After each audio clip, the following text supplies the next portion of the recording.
All right. Once again, hi everyone. My name is Kelly Grove. I am one of the STEM research and learning librarians here at FSU.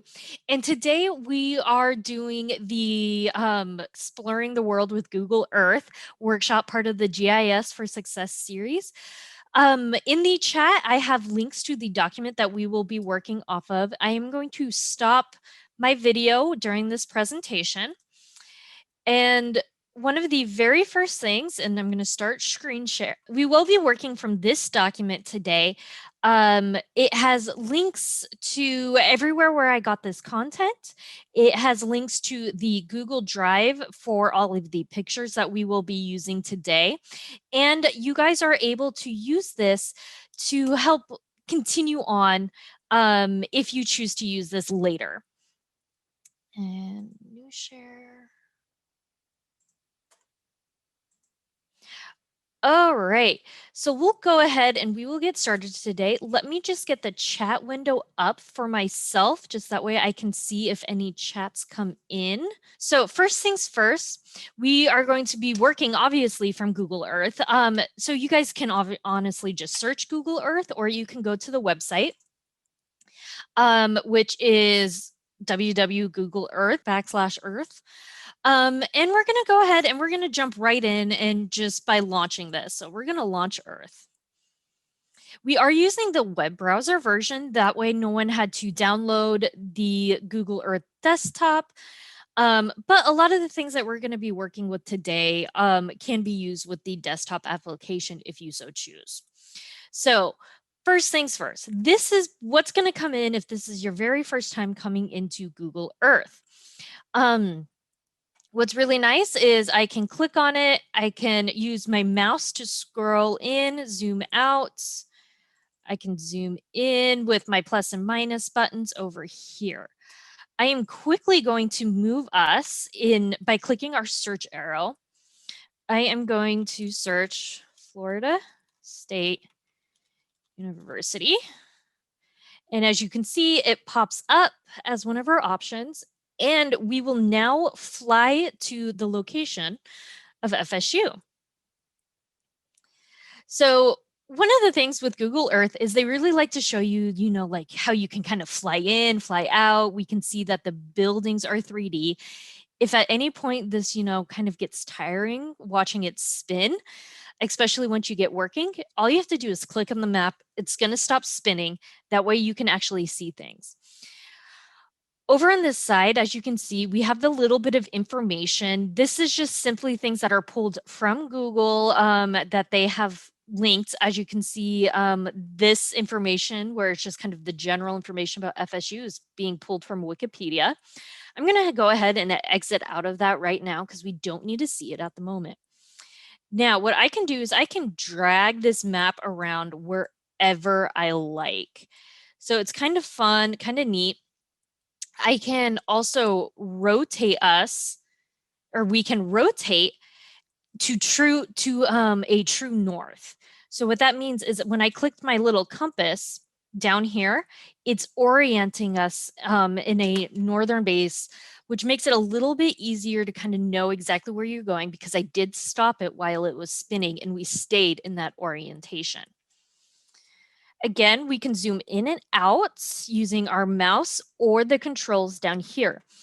As you can see on the Google document I have shared with all of you, I have labeled all of our various options, or various like kind of tools that we have. So I have a menu option here. Again, clicking the little icon, the little magnifying glass, that's going to be our search. We have a Voyager, which is pretty neat. These are generated maps and stories that you guys can look at, and you can learn a lot of different things. You can see some different places, and it would give you ideas of how you might want to use Google Earth for your own personal project or research. So it's kind of neat, kind of fun to see some of the different things you can do. They do have an I feel lucky, which is obviously if I click on it, it's just going to throw us somewhere random on the Earth. I have our project pins.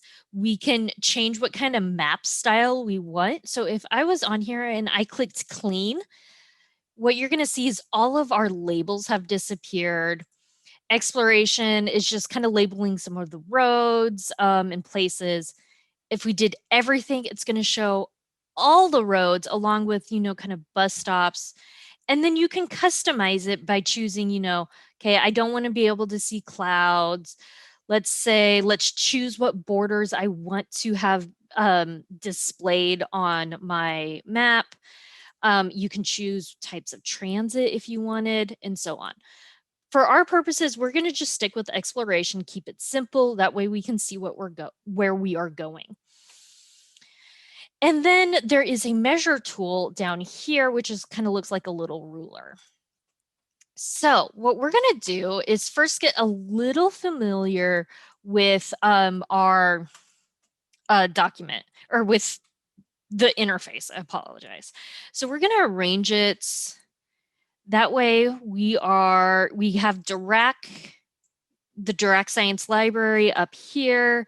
We can see the parking garage, and we can see this field. Now, I am going to zoom in just a touch, right about there. That works with what we're doing.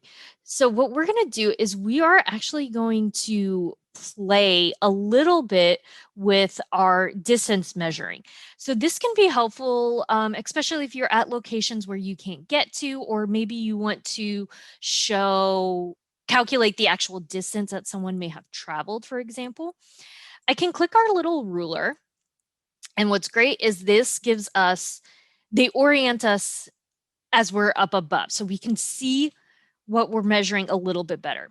And we're just going to measure, the rough distance of someone coming out of this exit of the parking garage to the front door of Dirac Science Library. So I just click on a starting place, and then I just start drawing lines. So I'm saying this is roughly a path a student or someone coming out of that garage might take, and I'm kind of curving it along that sidewalk. We'll go about there, and then they can come up the stairs here. And so then I can just double click, and I now have this path, and it's about 192 meters, or if I use our drop down menu, I can change it to feet. It's about 633 feet from this corner of the parking garage, following the sidewalk up to the front of Dirac Science Library. It's kind of neat. It's a fun way to maybe just add little details to your map if you so wish. You can obviously change it to other measurements if you so choose. And if I click on a point and I decide, oh, wait, let's say first someone's going to come over here to, I believe this is the math building, I believe. Sorry, I haven't been on campus for a while. And say we're going to go there and then up, we can change the distance of our path. So we'll go ahead and we'll start a new one. This time what we're going to do is we are going to measure an area, and we're going to measure the area around the track of the mile-long track. So we can go ahead and we'll start a starting point, and we're just going to kind of click along the corner. So we're kind of trying to measure about middle of the track roughly. And we're just coming through. Again, this could be very interesting for measuring maybe a building that haven't gone to, or measuring like a block or something. And then what I'm going to do is we're going to close the shape by double clicking on the starting point. So the perimeter is over 1,000 feet, as you can see up in our corner. And then the area is over 11 square meters, or over 1,100 square meters. My apologies. And again, I can drag our dots and move it around. It's pretty fun. Again, a nice way of adding detail. Maybe you want to do an estimate of an aerial shot of a forest, or perhaps the flow of a river, things like that. So there's different ways you can kind of play with this and just get a feel. So I just wanted to show you guys that those fun little things before we dive into creating a project. So we're going to go ahead and we're going to start a project. So if we come over to our side, we can get to projects two different ways. We can either use the menu option or we can just use the little shortcut, which is a place marker with project. And we're going to create a new one. And we're just going to save it to Google Drive. So this will save it to your personal Google Drive. Oh, it's asking me to sign in. I went into incognito mode. That way it would start at the very beginning for us. So we're going to create a new project and we're going to just save it to our Google Drive. Now, what's great about Google is they love to give plenty of help documentation. So as you can see, there's like, you can watch a tutorial. They'll show you ways you can add different features. If you notice, they have ways where they're showing like the kind of measuring around, I believe that's Stonehenge. But we're going to get started. And because I work in Dirac, I had to theme this. So I did theme it around Paul Dirac. So we are going to use our pencil icon and we are going to change this to Paul Dirac. And you guys are welcome to follow along with me if you wish. Oh, M. And fun thing, the M stands for Miriam. He did not like his middle name. Just thought I'd throw that out there for you guys. And then we can add a description. And I just realized I unfortunately didn't put the description in the documentation I was giving you guys. I will put that in at the end of this workshop. My apologies. All right, so now we're going to go ahead and we're going to start by creating a new feature. So you can think of it as like the first stop on the journey, which is obviously going to be his birthplace. So we can either drop a pin, so we can roam around the map, try and find it, drop it, or we can search and add a place. So, oh, sorry, I jumped ahead in what we were doing, the part we were doing. Oh, project, new feature. First, we're going to add a full screen slide. I jumped to our next step. Here you will be able to, again, Google loves to give us some help. We can draw paths. We can put in a video. What we're going to start with is we are just going to start with adding some basic information. So we're going to give this a title of Paul M. Dirac. We will put in the description I have listed under step B, which is part of step 6B. All right. Now what we're going to do is we're going to go ahead and we are going to add a photo. So what I did is I just clicked on our background photo box and I'm going to select a file from my device. So this is where you've downloaded those images that I shared with you.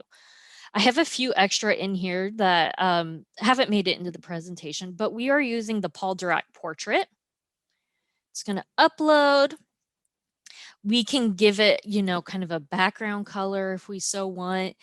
But we're going to go ahead and leave it right now. So if I click on our preview presentation, what it did, it gave us our image. We now have a little brief intro about him to get our project going. Now what we're going to do is we're going to go back to, we can consider this our project outline, this side feature right here. And let's go ahead and we'll now add our first location by searching. So Paul Dirac was born in Bristol, England. So we can search for Bristol, England. And we are going to fly to that location. Very fun. And now what we could do is we could pin this right here that he was born in Bristol, but I mean, that's not very exciting. And especially for someone that has a lot of information about them, we can do a little bit better. So if we want, we can kind of zoom in to see the buildings and so on. But what I'm going to do is go back to our search, and we are going to search, it's called the Paul Dirac Blue Plaque, Monk Road. And it's going to fly us there. So what this is, where that pin is actually a historical marker indicating where Paul Dirac was born. So this is where his childhood home. So what we can do is we can have this location right here, and we're going to go ahead and we're just going to click add to projects. Now it's asking what project we have. Obviously, if this is your first project, it is going to be added to that one, but I do have a drop-down menu if I do want to put it in a new project or maybe in a new KML file. Just so you know, that stands for Keyhole Markup Language, and that is used for other Google Maps. All right. But we are going to change the name, and we're going to make it Paul Dirac's childhood home. It helps when you spell things correctly, and we're going to save it. Now it is in our list of, it is in our outline. There you go. So we'll go ahead and we'll click on our pencil icon, and we can make a few quick changes right here. So because we added this in, we are going to replace some information in here. And so this is our way of defining the importance of this location. So this is really important, especially if maybe there's not historical markers. Maybe you're doing a story about you and you want to mark where you grew up. I'm sorry, but chances are they're not going to have specific information about your home.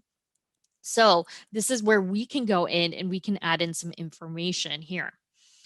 So we're going to upload some pictures by clicking again our camera icon and selecting our files. We are picking the Charles Dirac. Add it, and then I can add a second photo by just clicking the other little photo icon in the next square. Charles Dirac is his father, Florence Dirac. This is Dirac's mother. We are choosing the picture Dirac children. This is Paul Dirac with his two siblings. And then we're going to pick one more picture, and it is a picture of Paul Dirac as a young child. There we go. So now what we're going to do is we're going to give ourselves a description, which I have written out with a complete citation in our document of notes.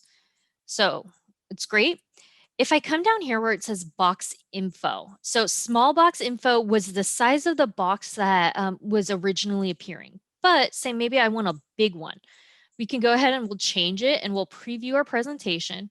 As you can see, it takes on the size that we had. I'm able to, or it takes, you know, a full size part of the screen. I can scroll through and see these pictures. This is a great way to describe them. If I come back to our table of content, oh, sorry. Clicking the wrong button. My apologies. I can also, you know, edit our text in here. So if I highlight and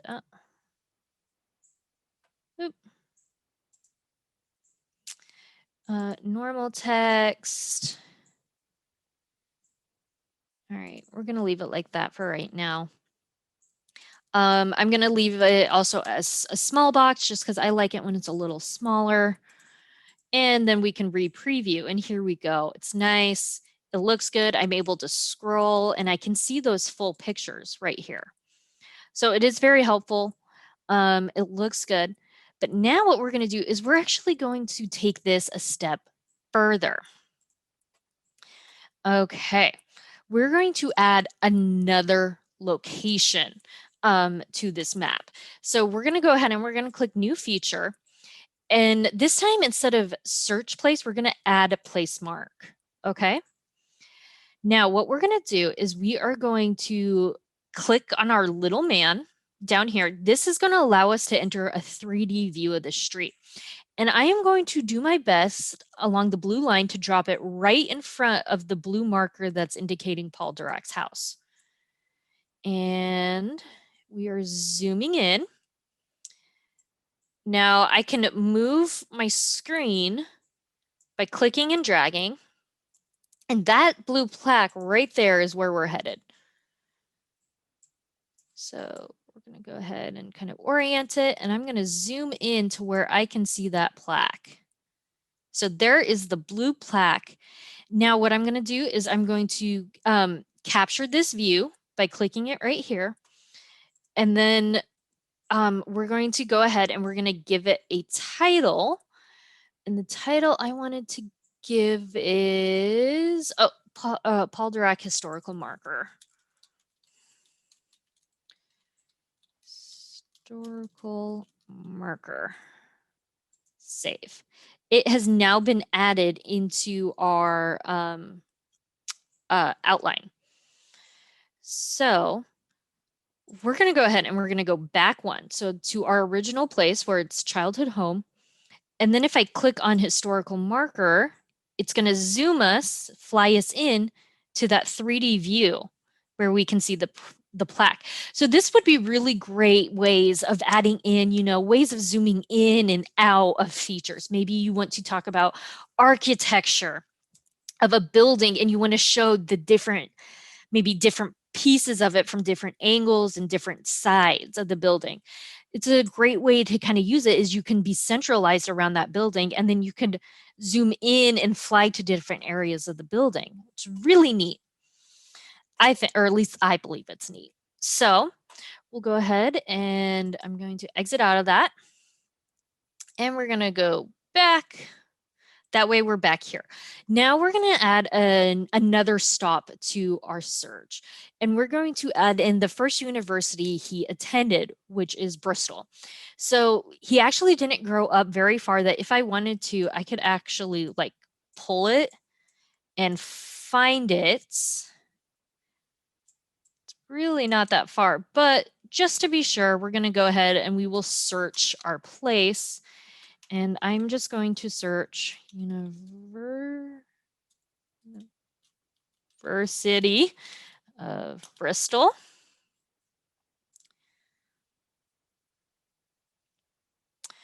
All right. So again, we're kind of doing our fly in. We're getting where we want. I'm going to go ahead and stop it. I'm going to reorient ourselves to the north.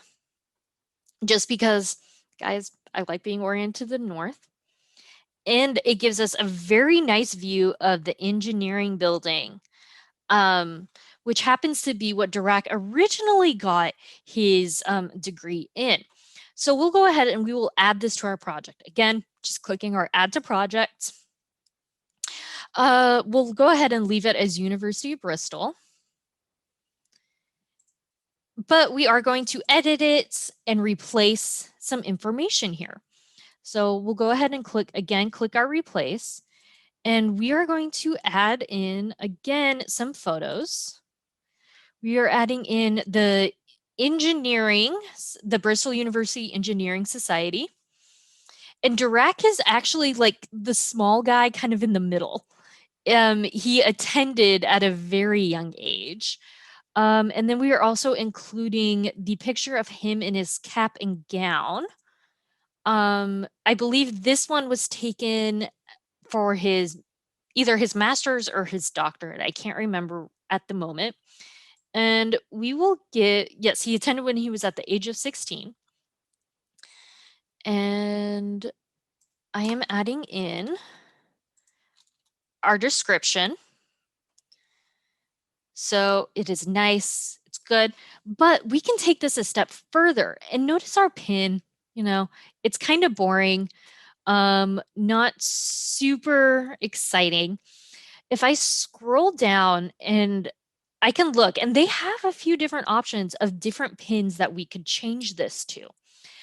If I click on show advanced options, we can even change, the labeling color. So when it says label, it's talking about what University of Bristol will appear as. So like, just change it to purple for right now. We can change the size, like, do we want it really big? Do we want it small? So on. We'll go ahead and keep that at default. You can even change like the orientation, exactly where it is going to appear, and even how it's going to appear above the ground. So like if I want it clamp, absolute, it's going to kind of disappear relative to ground.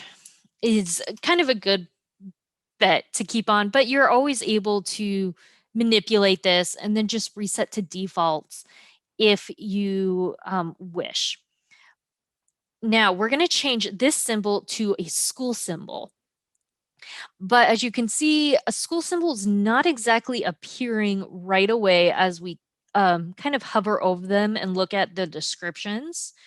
So I'm going to click on our three dots and we're going to click on see more icons.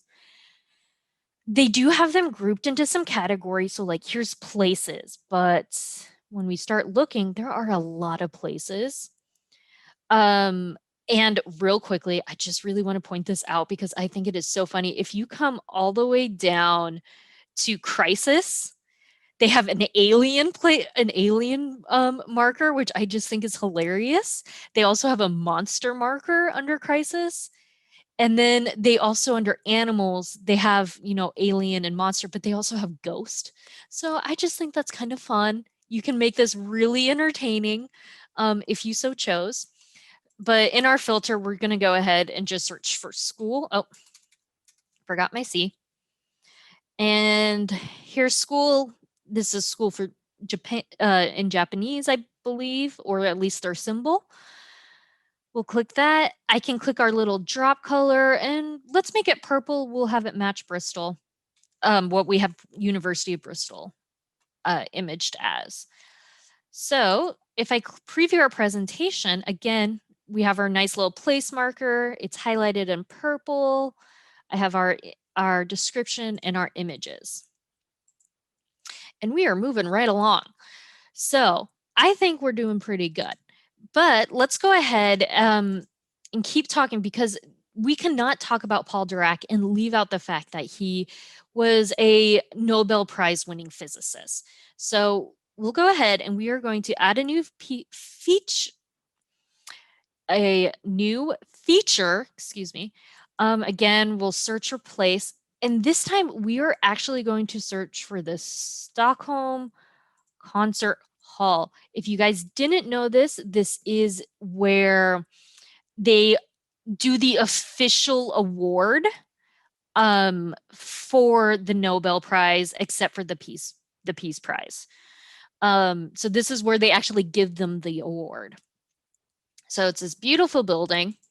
We'll go ahead and stop. Again, I like to be oriented to the north, and we're going to add it to the project. Instead of having it labeled Nobel Peace Prize or Nobel or the concert hall, we're just going to, we'll call it winning the Nobel Prize and save. We're going to add it to our project. Oh, wait, I already did that. Apologies. So if I take me back, we're going to edit. There we go. Sorry, it likes to kind of zoom out to kind of try and fit all the pieces in the map. So sometimes the center is kind of a weird spot. We will add in our information again. And what's fun here is we actually have the telegram. We have a picture of the telegram that he received when notifying that he had won. We have the telegram. We have a newspaper clipping that is about him and his winning. We have an image of his, we have his actual dinner ticket that got him in to the Nobel Peace or the Nobel Prize dinner that follows. And a picture of his equation that actually what helped him win. And just so you guys know, he did actually split this prize with Schrodinger, which, if you guys remember Schrodinger's cats, which I think is fun. And this time we're going to again change the place marker, except we're going to go ahead and we're going to do a custom one. So this is something fun. You guys can make custom pins. So we're going to upload a custom icon. And in the file, in the folder, there is an image of what the little medal he got is. Now, it is good to make sure that for this, maybe having the background color set to white or a very light color to make sure it shows. And while it doesn't immediately show on our map here, if I just zoom out a little bit, there we go. We now have that image up here. And so we were just zoomed in a little too much to see that marker, but there it is. So I think that's really neat. It's a good way of customizing your maps, making them a little different. And we're going to add in one final stop, which is Tallahassee. So Paul Dirac did spend the last years of his life at Florida State. So we'll go ahead and we will fly to it.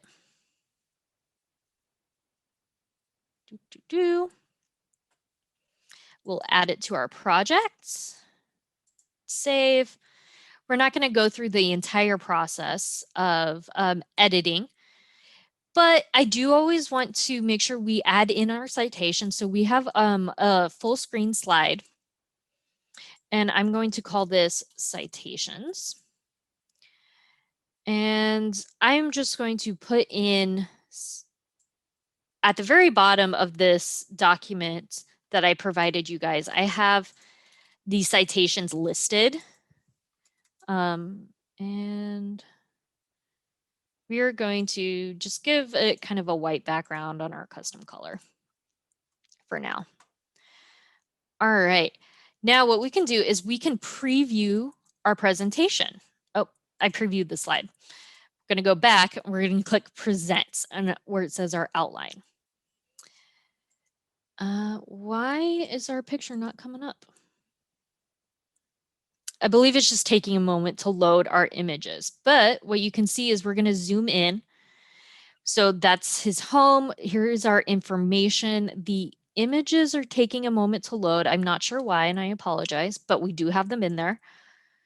Now we'll fly into his home or into that plaque.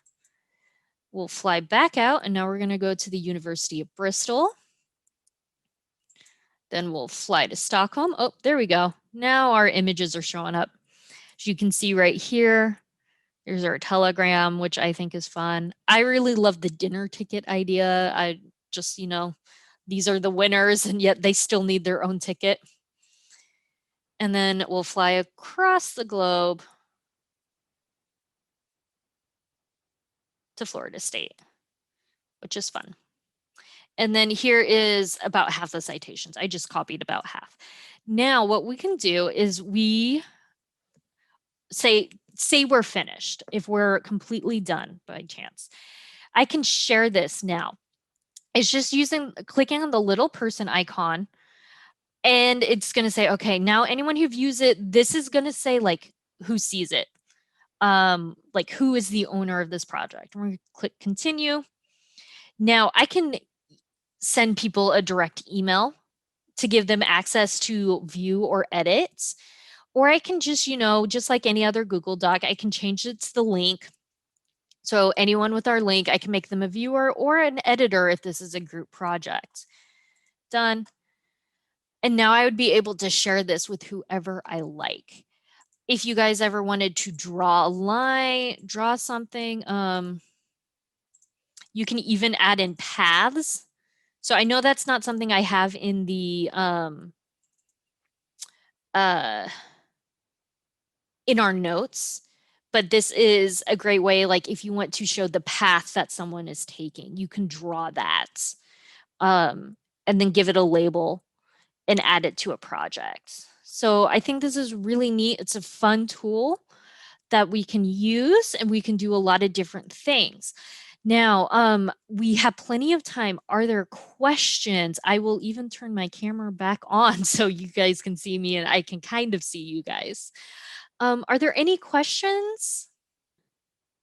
Yes, there are a lot of tools available through Google Earth, and it's just fun.